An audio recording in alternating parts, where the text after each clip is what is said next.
एक बार फिर से आप सभी का बोर्ड्स ब्रह्मास्त्र सीरीज में स्वागत है। इसका पार्ट 2 वीडियो लेकर आए हैं क्योंकि आप सभी ने पार्ट 1 वीडियो में बहुत सारा प्यार दिया। उसे जो लोग नहीं देखे हैं जाकर देख लीजिए।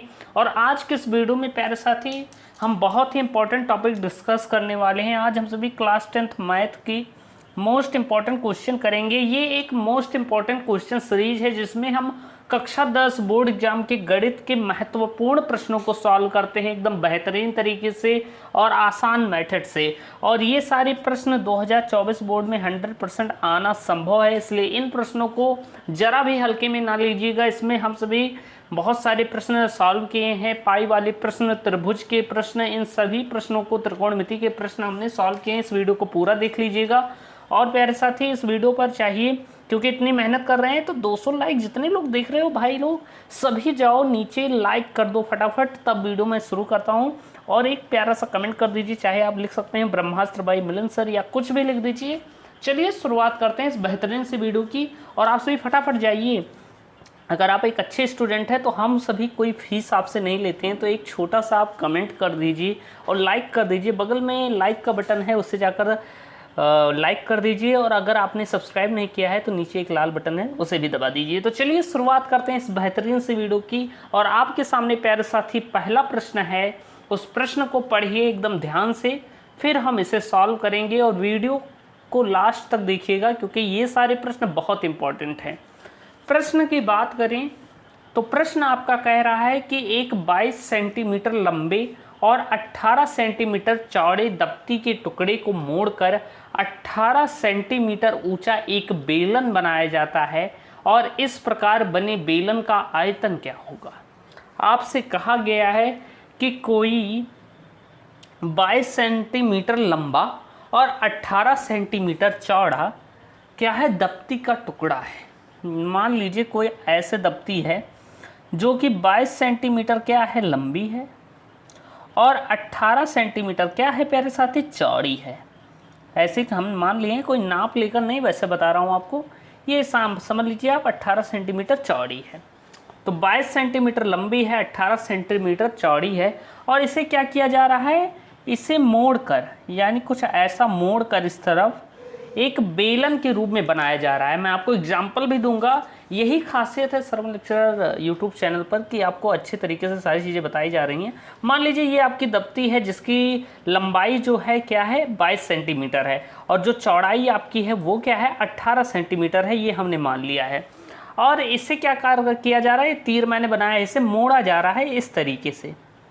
ऐसे मोड़कर क्या किया जा रहा है, एक बेलन नुमा संरचना बनाई जा रही है। बेलन इसे कहते हैं प्यारे साथी, क्या कहते हैं, बेलन।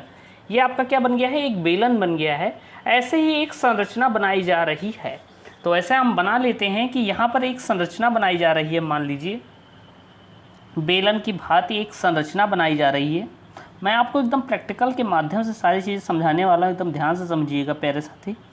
और बहुत ही मज़ा आने वाला है इस वीडियो में, इसलिए वीडियो को लास्ट तक देख लीजिएगा ज़रूर।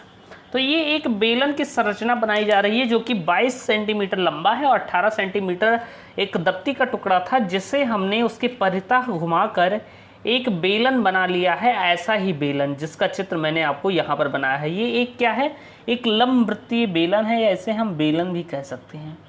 क्या कह सकते हैं, बेलन कह सकते हैं प्यारे साथी। अब इसके बाद अगर हम बात करें तो कह रहा है कि मोड़कर 18 सेंटीमीटर ऊंचा एक बेलन बनाया गया है। यानी ये जो बेलन है इसकी लंबाई 18 सेंटीमीटर है, इसकी जो ऊंचाई है वो क्या है, 18 सेंटीमीटर ये ऊंचा है प्यारे साथी। अब आपसे पूछा गया है कि इस प्रकार बने बेलन का आयतन ज्ञात करना है, यानी कि इस प्रकार बने बेलन का आयतन क्या होगा प्यारे साथी। तो ध्यान से समझिएगा। चलिए अब हम इसे सॉल्व करते हैं।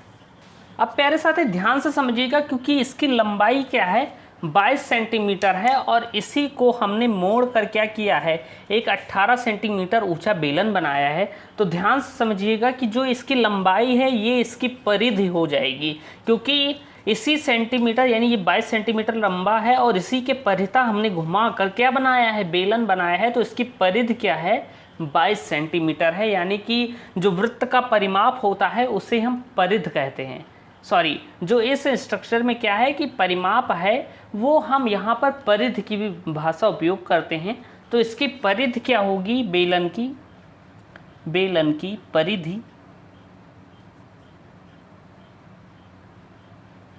परिधि क्या होगी प्यारे साथी, 22 सेंटीमीटर होगी, क्योंकि इसकी लंबाई क्या है 22 सेंटीमीटर है और इसी के परिता घुमाया गया है, इसलिए इसकी परिधि क्या हो जाएगी 22 सेंटीमीटर हो जाएगी। अब बेलन की परिधि का फॉर्मूला क्या होता है, 2 पाई आर होता है। 2 पाई आर 22 सेंटीमीटर के बराबर है।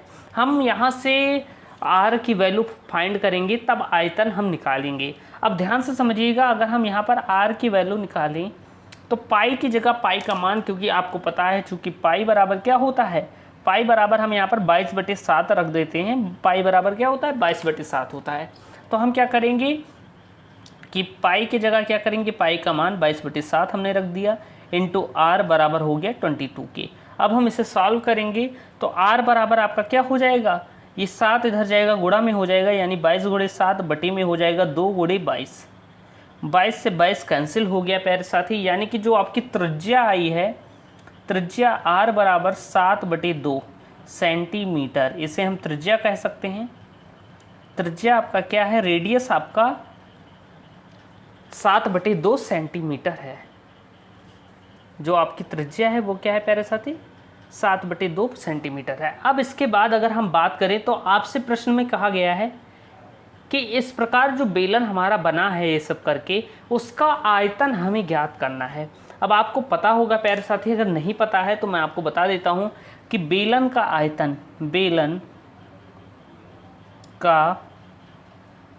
आयतन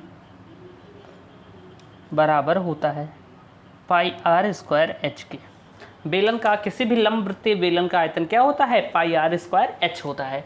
अब हम आयतन ज्ञात करेंगे तो पाई की जगह पाई का मान हमने रखा 22/7, आर की जगह आर का मान 7/2 है, तो 7/2 का होल स्क्वायर हमने कर दिया। तो होल स्क्वायर ना लिखकर इसे हम 2 बार लिख सकते हैं, 7/2 इंटू 7/2 इंटू एच की जगह एच का मान हमने 18 रख दिया।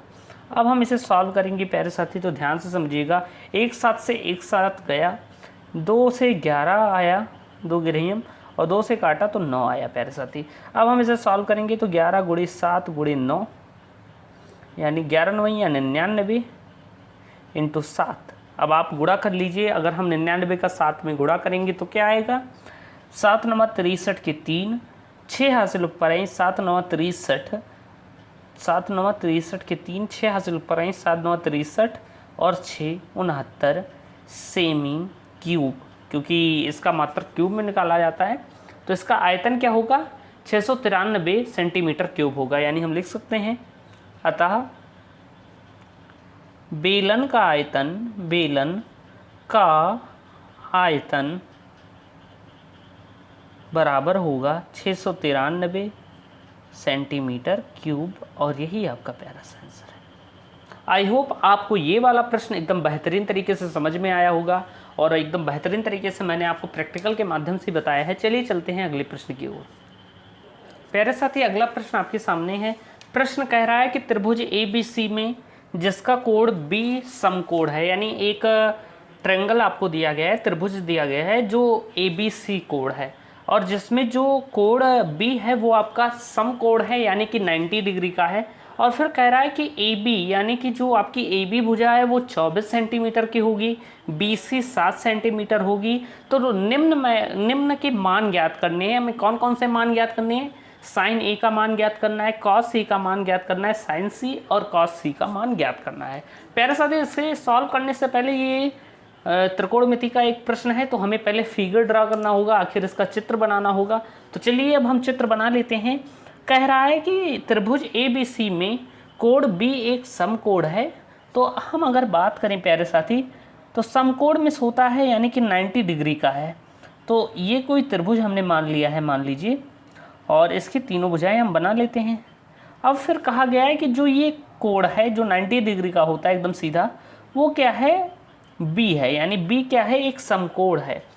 अब इसके बाद अगर हम बात करें तो यहाँ पर प्यारे साथी साइन A को थीटा माना गया, तो हम ऐसे ही बना लेते हैं A, B और C ऐसा मान लेते हैं। त्रिभुज ABC ये बन चुका है। अगर हम बात करें तो आपसे कहा गया है AB की जो लंबाई है यानी कि AB 24 सेंटीमीटर है। इसके बाद अगर हम बात करें BC की तो BC हमारा 7 सेंटीमीटर है। हमें कर्ण नहीं पता है, हमें कर्ण ज्ञात करना होगा। अब प्यारे साथी यही चित्र अभी हम बाद में बना लेते हैं, लेकिन चलिए अब हम बात करते हैं कि आखिर कैसे हम सॉल्व करेंगे। तो ये हमारा त्रिभुज ABC बन गया है जिसमें AB 24 सेंटीमीटर है, BC 7 सेंटीमीटर है और हमें निम्न के मान ज्ञात करने हैं, sin A cos A sin C cos C का।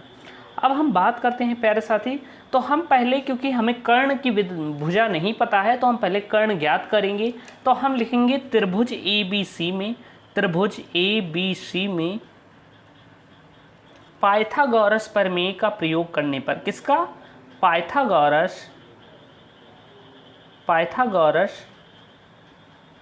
प्रमेय का प्रयोग करने पर। पाइथागोरस प्रमेय का प्रयोग कैसे करेंगे? आपको पता होगा, आपने कक्षा 8 में पढ़ा होगा, 9 में भी नहीं है, 9 में त्रिकोणमिति, लेकिन कक्षा 8 में आपने थोड़ा सा पढ़ा होगा त्रिकोणमिति के बारे में। तो पाइथागोरस प्रमेय आपको पता होना चाहिए। पाइथागोरस प्रमेय कहता है कि कर्ण का स्क्वायर बराबर होता है लंब का स्क्वायर प्लस आधार का स्क्वायर। अगर हम इसे थोड़ा और सरल कर लें तो हम कह सकते हैं कि कर्ण बराबर होता है अंडर रूट लंब का स्क्वायर प्लस आधार का स्क्वायर। प्यारे साथी, तो ये आपका फॉर्मूला होता है पाइथागोरस प्रमेय का। हम यहीं पर मान रखेंगे। कर्ण की बात करें, कर्ण हमें पता नहीं है, AC हमें नहीं पता है, तो AC इक्वल टू हो जाएगा अंडर रूट लंब की जगह लंब का मान। लंब आपका ये भुजा होती है, आपको पता होगा, ये आपका क्या है? लंब है।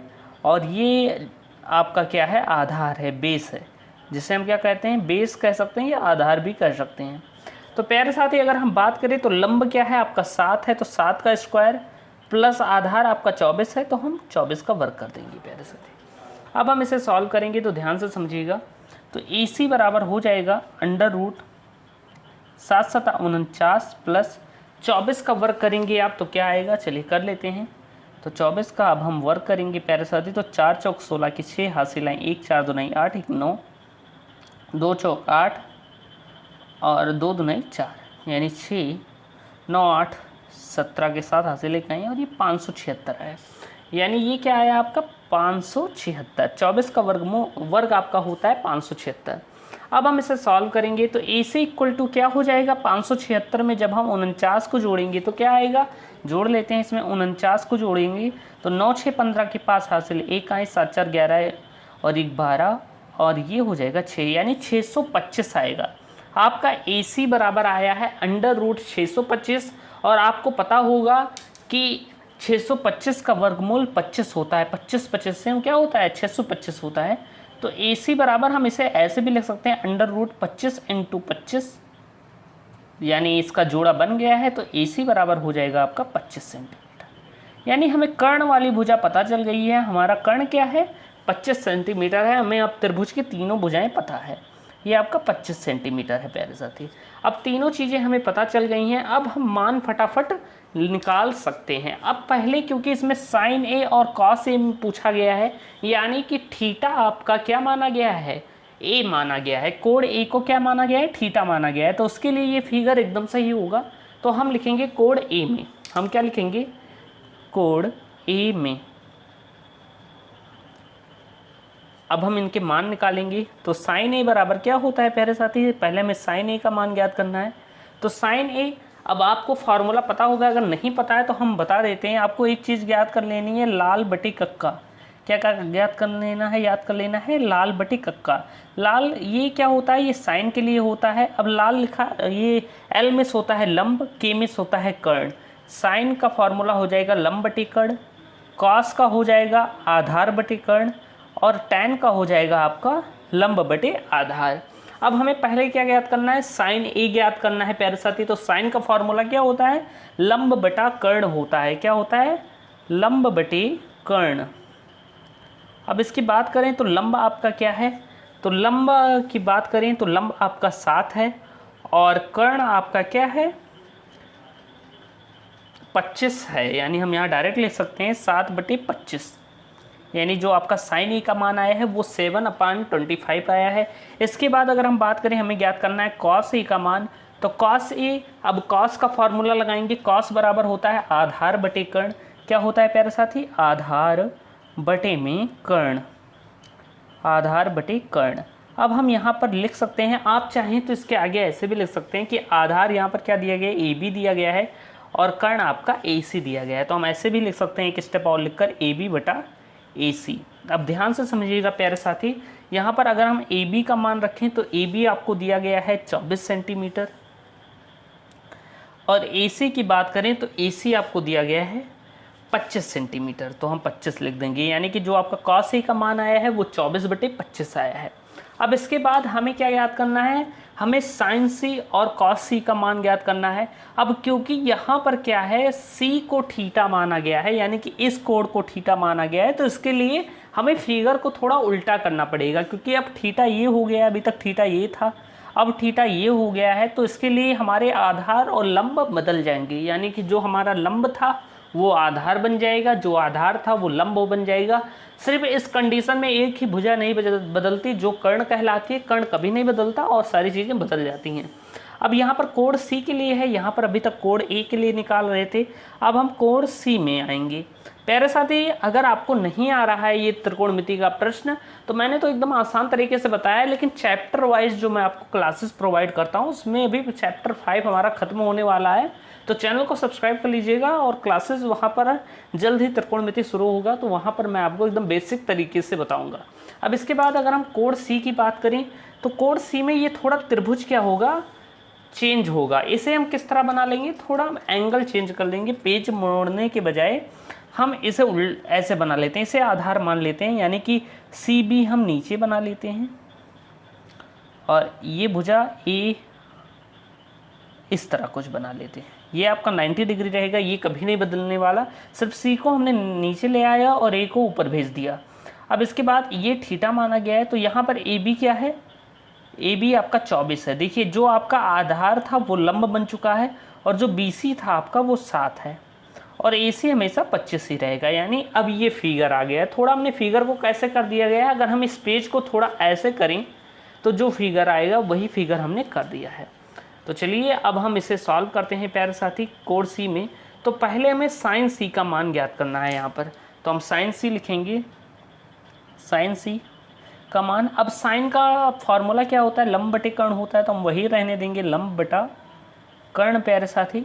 तो अब हम यहाँ पर वैल्यू रख देंगे, तो लंब का मान का ज्ञात करें तो लंब आपका क्या है, ए बी है, और अगर हम कर्ण की बात करें तो कर्ण हमारा ए सी है, तो ए बी हमारा क्या है 24 है, ए सी आपका 25 है, यानी साइन सी का मान 24/25 आया है।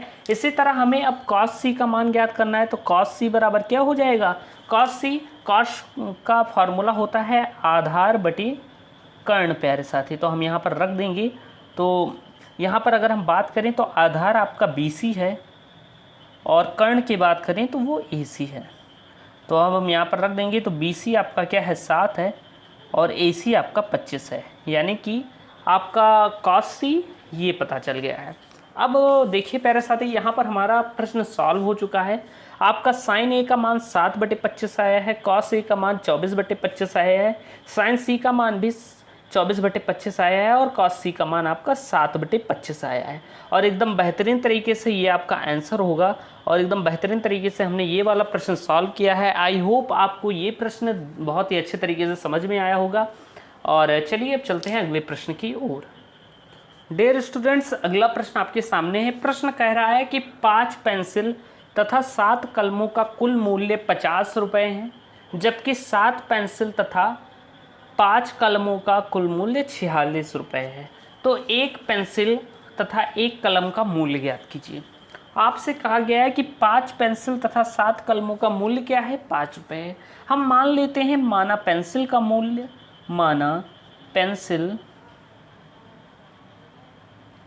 का मूल्य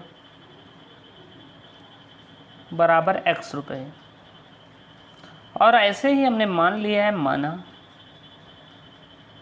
कलम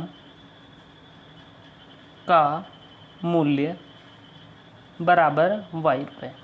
हमने पेंसिल का मूल्य x रुपये माना है, कलम का मूल्य y रुपये माना है। अब आपसे कह रहा है प्रथम शर्त की बात करें तो हम लिखेंगे प्रथम शर्तानुसार अगर हम प्रथम शर्त की बात करते हैं प्यारे साथी, तो यहाँ पर कह रहा है कि 5 पेंसिल तथा 7 कलमों का मूल्य क्या है, 50 रुपये है। 5 पेंसिल यानी 5x प्लस 7 कलमों का मूल्य यानी कि 7y इक्वल टू हो जाएगा 50 रुपीज़। और ये आपका इक्वेशन नंबर फर्स्ट है। प्रथम शर्त के अनुसार 5x plus 7y equal to 50 आया है, यानी कहा गया था 5 पेंसिल तथा 7 कलमों का मूल्य 50 रुपये है। अब इसके बाद अगर हम बात करें द्वितीय शर्त की, तो हम लिखेंगे द्वितीय शर्तानुसार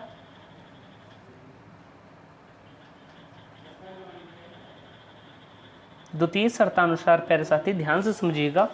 द्वितीय शर्त कह रही है कि जबकि 7 पेंसिल तथा 5 कलमों का कुल मूल्य 46 रुपये है। 7 पेंसिल यानी कि 7x हो जाएगा, एक पेंसिल का मूल्य x रुपये है तो 7 का 7x हो जाएगा। इसी तरह 5 कलम, एक कलम का मूल्य y रुपये है तो 5 का क्या हो जाएगा, 5y हो जाएगा इक्वल टू 46 की। और ये आपका इक्वेशन नंबर सेकंड है। अब हम यहाँ पर दोनों इक्वेशन हमें पता चल गए हैं प्यारे साथी। अब हम इसे सॉल्व करना है। अगर हम इसे विलोपन विधि से सॉल्व करते हैं तो ध्यान से समझिएगा मेरे प्यारे साथी, यहाँ पर हम क्या करेंगे, कुछ गुणा करना पड़ेगा क्योंकि यहाँ पर 7x है। अगर हम पहले समीकरणों को ऊपर नीचे लिख लेते हैं तो ये 5x plus 7y equal to हो जाएगा 50 की। ये आपका इक्वेशन नंबर फर्स्ट था। दूसरा था 7x plus 5y equal to 46, ये आपका इक्वेशन नंबर सेकंड था। अब हमें क्या करना होगा, किसी एक पद का विलोपन करने के लिए एक पद को बराबर करना होगा। जैसे ऊपर 5x है हमारा, नीचे 7x है, तो हम 5x में 7 से यानी कि ऊपर वाले समीकरण में 7 से गुणा कर देंगे तो 7 पचे 35 हो जाएगा, और नीचे वाले समीकरण में 5 से गुणा कर देंगे तो 7 पचे 35 हो जाएगा। तो आपस में x बराबर हो जाएंगे। तो हम लिखेंगे यहाँ पर कि समीकरण एक में 7 का गुणा करने पर या 7 से गुणा करने पर प्यारे साथी, अब यहाँ पर आप ध्यान से समझिएगा, जब हम ऊपर वाले समीकरण में 7 से गुणा करेंगे तो ये हो जाएगा आपका। और इसी तरह हम क्या करेंगे, समीकरण 2 में हम ऐसे लिख देंगे तथा समीकरण 2 में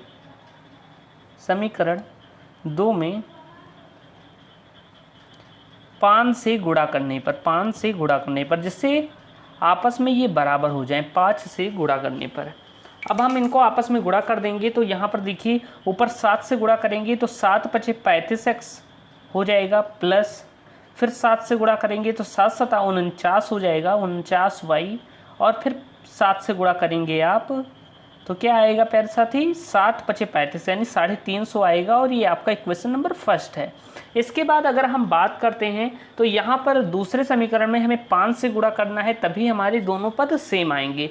तो अब हम 5 से गुणा करेंगे तो ये तो 35x ही हो जाएगा, प्लस 5 का नीचे गुणा हुआ तो 25y हो जाएगा, और फिर 5 का गुणा हुआ तो 46 को जब आप 5 से गुणा करेंगे, 46 को 5 से, तो 5 छक 30 के सुन 3 हासिल ऊपर है, 5 चौक 20 3 30, 5 छक्के 30 के सुन 3 हासिल ऊपर है, और 5 चौक 20 3 23, यानी कि 230 आपका आ गया है। और ये आपका इक्वेशन नंबर सेकंड है। ये दो इक्वेशन आपको पता चल गए हैं। अब हम क्या करेंगे, इन्हें आपस में क्या करेंगे, घटा देंगे। घटाएंगे तो x का विलोपन हो जाएगा, तो हम लिखेंगे घटाने पर, या आप लिख सकते हैं समीकरण 1 में समीकरण 2 घटाने पर, या किनारे आप ऐसे ब्रैकेट में लिख दीजिए घटाने पर, तो एग्जामिनर भी समझ जाएगा कि आप यहाँ पर घटाव कर रहे हैं। मेन चीज़ क्या होता है कि एग्जाम में आपको ये भी ध्यान रखना है कि आप अपने हिसाब से फटाफट, हम चाहते तो इसे मन में सॉल्व कर तुरंत आंसर लिख देते, लेकिन वैसे अंक नहीं मिलते हैं बोर्ड परीक्षा में। ये कोई कॉम्पिटिटिव एग्जाम तो है नहीं कि ऑब्जेक्टिव क्वेश्चन आना है। यहाँ पर आपको स्टेप बाय स्टेप सॉल्व करना होता है। तो यहाँ पर अब हम घटाएंगे तो ये माइनस हो जाएगा, ये भी माइनस हो जाएगा, ये भी माइनस हो जाएगा, तो 35x आपस में कैंसिल हो गया। और यहाँ पर आप देखिएगा तो 49 में से 25 जाएंगी तो यहाँ पर देखिए क्या बचेगा, अगर हम तो 24y बचेगा, 9 में से 5 गई 4 बची, और यहाँ पर 4 में से 2 गई 2, यानी 24y बराबर हो जाएगा। अब आप जब 350 में से 230 को घटाएंगे तो आपका 120 आएगा, यानी कि अगर हम y की वैल्यू ज्ञात करें तो 120/24, यानी कि 24 का नम 24, 24×5 120 होता है। y का वैल्यू आपका क्या आ गया है, 5 आ गया है। y का मान आपका 5 आ गया है, यानी कि हमें कलम का मूल्य पता चल गया है। अब हम बात करें अगर हम x की मान कैसे निकालेंगे, तो हम लिखेंगे y का मान समीकरण 1 में रखने पर या समीकरण 2 में रखने पर। तो हम लिखेंगे y का मान समीकरण 1 में रखने पर, y का मान समीकरण 1 में रखने पर, तो समीकरण 1 आपका है 5x + 7y = 50। इसमें हम y का मान रखेंगे, क्या है समीकरण, 5x + 7y = 50। ये आपका इक्वेशन नंबर फर्स्ट है, यहीं पर हम y का मान रख देंगे। तो y का मान क्या आया है आपका 5 आया है, तो 5x + 7 × y की जगह y का मान 5 बराबर हो गया 50, यानी 5x 7×5 = 35 होता है, यहाँ पर 35 हमने लिख दिया = 50 हो गया प्यारे साथी। अब हम सॉल्व करेंगे यहाँ पर, तो 5x ये 35 इधर आएगा माइनस में हो जाएगा, यानी कि 50 - 35 हो जाएगा। 5x बराबर हो जाएगा 50 में से 35 गई तो 15 बची। अब हम x की वैल्यू निकालेंगे तो x बराबर हो जाएगा 15/5, 5 का नम 5, 5 × 15, यानी x की वैल्यू आपको 3 पता चल गई है। x बराबर 3 आ गया है, y बराबर 5 आ गया है। अब आप थोड़ा शुरुआती जब हमने सॉल्व किया था वहाँ पर देखिए, तो हमने माना था कि पेंसिल का मूल्य x रुपए है और कलम का मूल्य y रुपए है। अब हमें x और y दोनों की वैल्यू पता है, यानी कि हमारा क्वेश्चन यहाँ पर हल हो चुका है। पेंसिल का मूल्य अब हम लिख सकते हैं कि अतः पेंसिल का